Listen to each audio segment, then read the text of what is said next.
Guys, it's now officially September, and you know what that means. Summer is on the way out. And if you're someone who lives in an area where it actually gets relatively cold where you live in the fall and winter time, now's the time where you have to start getting ready to make an adjustment out of all of your summer fragrances moving into your colder weather scents. Of course, you guys know I'm super excited for it, but I'm also going to miss my summer freshies. So like I try to do about every year, I'm going to go ahead and reflect on my most worn summer fragrances this past summer. This is going to be in top 10 format to the best of my ability. I didn't actually keep track of all this stuff on a spreadsheet or anything like that, but it is usually pretty easy for me to keep track of what I've worn the most, and well, that's what we're going to be doing today. Of course, I will provide links to all of these fragrances down below in the video description. If you want to pick any of these up or check any of these out, check those links down below. There's going to be some of the best prices that you can get them for on the internet. And also, if you like videos like this, make sure you get subscribed to the channel. That way, all these videos will show up on your YouTube feed.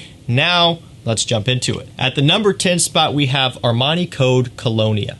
A nice fresh version of the original Armani Code DNA. You'll find this one still does have some of that tonka bean in the base, but it does utilize amberwood or ambroxan, which is a very trendy fragrance note that is used in a lot of fragrances, and it also has a nice bergamot opening. Just overall is a bit more of a fresher take on Armani Code. It's the simplest way to put it, but it's really better than what you would think, because that description may make it sound kind of boring. And well, I'm not saying it's the most like unique and impressive fragrance I've ever smelled, but it is honestly just really pleasant. Like, this is one that I do actually reach for because I enjoy it. It smells good. Kind of has a little bit of a comparison to Yves Saint Laurent Y EDP, at least it does, to my nose, and that's coming from the amberwood. It uses a similar type of amberwood smell in here that is also very prominent in YEDP. Again, they're completely different scents, but if you smell this one and you're thinking, oh, this kind of smells like something else, it could be something like YEDP or any other fragrance which uses quite a bit of amberwood. This one got quite a bit of wear from me this past summer, and I really enjoyed it. Number 8 most worn scent is John Varvatos Artisan Blu. I really like this one as well because this one, unlike Armani Code Colonia, is a bit different. It's got something a bit more unique about it going on. Kind of has a green overall smell, like a nice grassy green type of thing. A little bit of an herbalness as well. It's just different. Now, it's not quite as unique as something like Artisan Pure. That one's really got the herbal quality, and that one's really quite a bit different. But this one still does kind of go in its own direction while also still maintaining a nice clean freshness and a nice mass appeal. And really, at the end of the day, this one does just smell nice and clean and fresh. It's a scent that has a masculine edge to it, and it just smells like a clean, put-together guy. It is one that will garner you compliments and one that you will enjoy quite a bit if you wear it, especially for the price that you can get these for. Again, check that link down below. Pick yourself up a bottle of John Varvatos Blu before the summer is over. Moving on to number 8 of my most worn summer fragrances this past year is Bleu de Chanel. This is the EDT. For the most part, I rotated through all of them this summer. The EDT is going to be the best suited for summertime because it's going to be the lightest and brightest. The EDP adds a bit more depth, and the Parfum really adds quite a bit of depth, so you're kind of just going up from there. But the EDT by far is going to be the freshest overall. But like I mentioned, I do wear all of them in the summer, or I have worn all of them this past summer. The Parfum's probably my favorite, but at the end of the day, I don't really remember for sure which version I wore the most. A lot of times I'll even layer them, so I'll wear 1 or 2 sprays of the EDT, maybe 1 or 2 sprays of the EDP or the Parfum, just kind of depends. I switch them all out a lot and interchange them, just kind of what I like to do. But regardless of that, Bleu de Chanel DNA got a lot of wear from me this summer. I always love the scent. It's kind of one of those guilty pleasures for me, even though it's just kind of, a blue scent that kind of gets talked about being generic now. I still really enjoy it. Comes in at number 8. Moving into number 7, we have Givenchy Gentleman Cologne. So this one you guys know, and I'm sure you could guess that this one was going to make it in this video. I love this scent and I love wearing it. This is another one where it's a bit different, kind of like I was talking about with Artisan Blu. This one just has a bit more of its own personality in terms of summer fragrances, because you'll find generally You don't get that with a lot of summer fragrances out there. A lot of them will kind of start to run together and smell similar and borrow ideas and so on and so forth. You guys know the drill. It happens all the time. It still is happening, especially with all of the blue fragrances being released. But this, is one that does stick out. It's kind of like a diamond in the rough because it's different and it smells nice. It's got iris among some other somewhat herbal notes and a nice overall citrus. A really great scent. At my number 7, I wore it a lot, but honestly, not quite as much as I initially planned to, which kind of sucks, but it is what it is. Moving into number 6, and this one is probably going to catch you by surprise a lot. Not the fragrance itself, but just the position that it's at number 6. It's kind of hard to believe, and it was hard for me to believe as well, but this one just got pushed back for me this year. Bvlgari Aqua Atlantique. I know, you're probably in disbelief, and again, I am too. I wore this one still quite a bit because at number 6, that's quite a bit for me. Have a lot of fragrances, and the fact that, these 10 fragrances are making it in this list at all is, pretty cool because I rotate through a lot of stuff. I don't know, for whatever reason, I just didn't gravitate towards it as much as I normally did. Just kind of one of those things where it just happened, but I still did wear it and I did enjoy it, and it still is one of my personal favorites. Just didn't get quite as much attention this year. Moving into number 5, we have Elysium.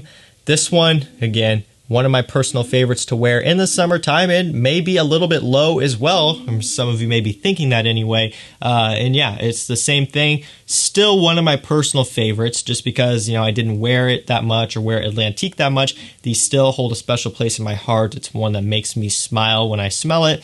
I don't know, it just didn't work into the rotation as much as I planned on. And primarily, some of it has to do with the fact that we had a hot one this summer, especially as we got into kind of end of July, early August. It was getting miserable. Stuff like Elysium, stuff like Atlantique have a lot of depth, and it's just kind of not really a good idea to wear those in that type of heat, at least because I was out doing a lot of outdoor stuff, and that would get annoying. So these kind of got pushed down a little bit for that. Spent a lot of time outside this summer, more so than last summer, which kind of changes around my fragrance rotation a little bit here, but this was one that I wore to a wedding that I attended last month along with Ventus. I layered the two together and it was nice. So Elysium, again, number 5. It got somewhere, but not quite as much as my top 4. Moving into number 4, we have ADG Profondo. So this one has a very nice and light, transparent quality to it. Kind of an airy, watery, transparent type of thing going on, like a bit of an ozonic type of thing, and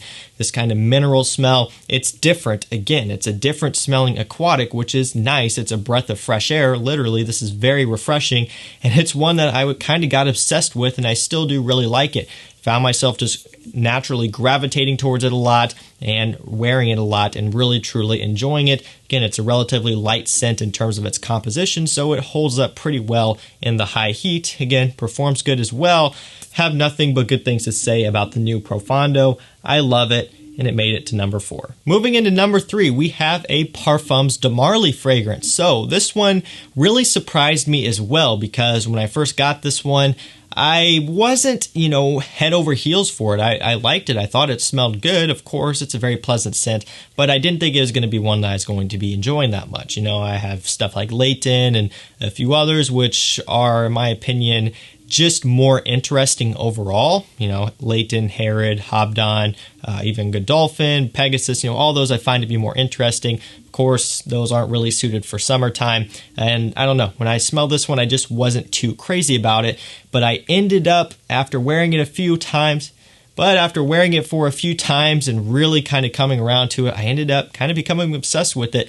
Ended up becoming a dumb reach fragrance for me. Of course, this one is Parfums de Marly Sedley. I have Percival as well, but I find that I like Sedley more, and it took me a while to make that decision. I liked them both. They both smell great, but I like the mintiness, the citrusy, and the muskiness of this one, of Sedley, a bit more.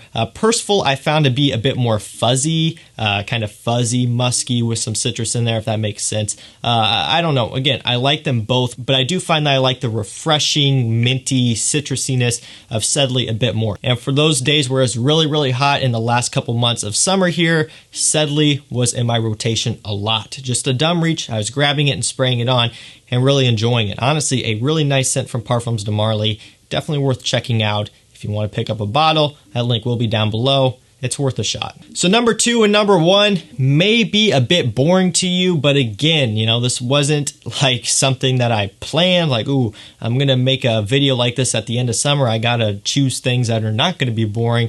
These are just what I naturally gravitated towards the most. And again, like I explained earlier, you'll understand why. Number 2, Dior Homme Cologne. Yes, at number 2. Maybe you're thinking it was at number 1, but nope, not this time. Still though, for hot summer, this one was one of my go-to fragrances, especially here towards the end when it was getting really hot and I still wanted to wear a fragrance, wanted something refreshing. This was one of my go-tos, and this is my 200 ml bottle. That's why it looks like I haven't worn it at all, because I don't wear it out of this one. I actually have my 125 ml, which is what I wear out of. So no, I'm not pulling your leg. Yes, this bottle is basically full, but I wear my other one. I just like the 200 ml. And I'm also glad I have this too as a backup, because you can burn through this stuff pretty quick. And finally, at number 1, we have Versace Pour Homme, my number 1 most worn summer fragrance this year. What is it about this fragrance that I love so much? I don't know. I just love it. No other way to put it. I just love the creaminess, the airiness, the nice citrusy, the musk that you get from this fragrance. I don't know. It's just, for me, it's incredible. And again, when it comes down to the fact that it was just really, really miserably hot, this type of thing is what put a smile on my face, and it's what I enjoyed when it was that hot, because a lot of other fragrances just don't really hold up in that type of heat. I love this scent. I love Chanel Allure Homme Sport as well. That's actually what came out first. Versace actually copied Allure Homme Sport from Chanel. It came out 4 years prior to Versace Pour Homme. But you will find with the Chanel, that one is a bit heavier, it's a bit more dense, and also a bit more creamy as well. So in the really, really hot heat, that one won't quite hold up as much as Versace Pour Homme, which I find to be a bit more sparkling and light and effervescent overall. So guys, that was going to do it for me. That was my top 10 most worn summer fragrances for this summer. It's interesting to go back. It'll be interesting for me to go back and look at my video I did on this last year. I'm almost certain I did a video like this last year, and just kind of see what changed, because probably quite a few things have changed and moved around. So let me know what you guys wore the most down below in the comments. I always love hearing from you guys and seeing your feedback. And remember, if you want to pick out any of these fragrances, hit those links down below. Pick them up at some of the best prices around. That'll be it for me, guys. Thank you so much for watching. Stay safe, stay healthy, and we'll see you tomorrow morning with another one. Take care.